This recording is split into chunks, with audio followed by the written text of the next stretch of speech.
जय माँ भगवती। मैं हूँ पूनम पांडे।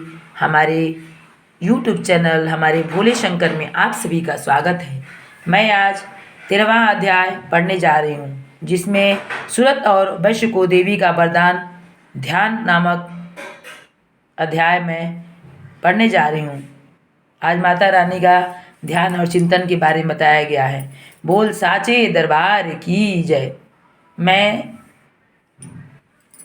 उदय काल के सूर्यमंडल की सी कांति धारण करने वाली, जिनके 4 भुजाएं और 3 नेत्र हैं, तथा जो अपने हाथों में पास अंकुर वर एवं अभय की मुद्रा धारण किए रहते हैं, उन शिवा देवी का मैं ध्यान करती हूँ। ऋषि कहते हैं, राजन, इस प्रकार मैंने तुमसे देवी के उत्तम महामात्य का वर्णन किया है। जो इस जगत को धारण करती है, उन देवी का ऐसा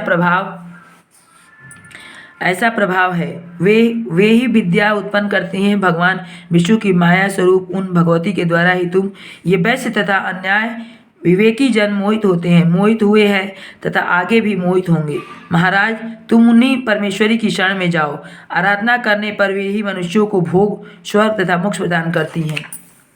मार्कंडेय जी कहते हैं, कौस्तुभ जी के मेघा मुनि के ये वचन सुनकर राजा सूरत ने उत्तम व्रत का पालन करने वाले उन महाभाग महर्षि को प्रणाम किया। वे अत्यंत ममता और राज्य परहरण से बहुत खिन्न हो चुके थे। महामुनि इसीलिए विरक्त होकर वे राजा तथा वैश्य तत्काल तपस्या को चले गए और वे जगदम्बा के दर्शन के लिए नदी के तट पर रहकर तपस्या करने लगे। वे वैश्य उत्तम देवी सूक्त का जप करते हुए तपस्या में प्रवृत्त हुए। वे दोनों नदी के तट पर देवी की मिट्टी की मूर्ति बनाकर पुष्प, धूप और हवन आदि द्वारा उनकी आराधना करने लगे। उन्होंने पहले तो आहार को धीरे धीरे कम किया, फिर बिल्कुल निराहार रहकर देवी में मन ही मन लगाए एकाग्रता पूर्वक उनका चिंतन आरंभ किया। वे दोनों अपने शरीर के रथ से प्रोक्षित बलि देते हुए लगातार 3 वर्ष तक समय पूर्वक आराधना करते रहे। इस पर प्रसन्न होकर जगत को धारण करने वाली चंडिका देवी ने प्रत्यक्ष दर्शन देकर कहा, देवी ने बोला, राजन तथा अपने कुल को आनंदित करने वाले वैश्य, तुम लोग जिस वस्तु की अभिलाषा रखते हो वह मुझसे मांगो, मैं संतुष्ट हूँ, अतः तुम्हें वह सब कुछ दूंगी। मार्कंडेय जी कहते हैं, तब राजा ने दूसरे जन्म में न नष्ट होने वाले राज्य मांगा तथा इस जन्म में भी शत्रुओं की सेना को बलपूर्वक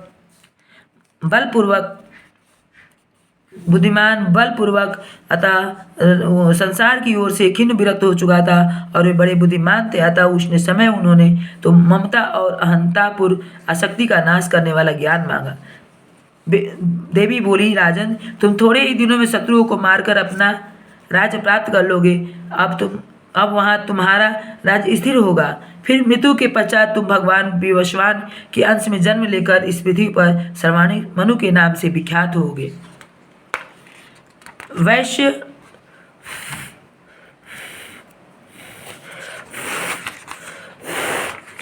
वैश्यवर्य, तुमने भी जिस वर को मुझसे प्राप्त करने की इच्छा की है उसे देती हूँ।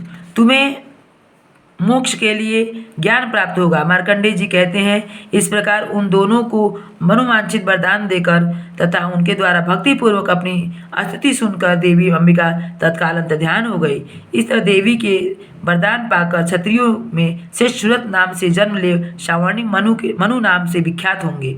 इस प्रकार से मार्कंडेय पुराण कथा के अंतर्गत देवी महामाता सूरत और वैश्य की वरदान नामक 13वां अध्याय पूरा। बोले दुर्गा मैया की जय। हे माँ भगवती, कल्याण करना, सबका कल्याण करना माँ, मेरा भी कल्याण करना।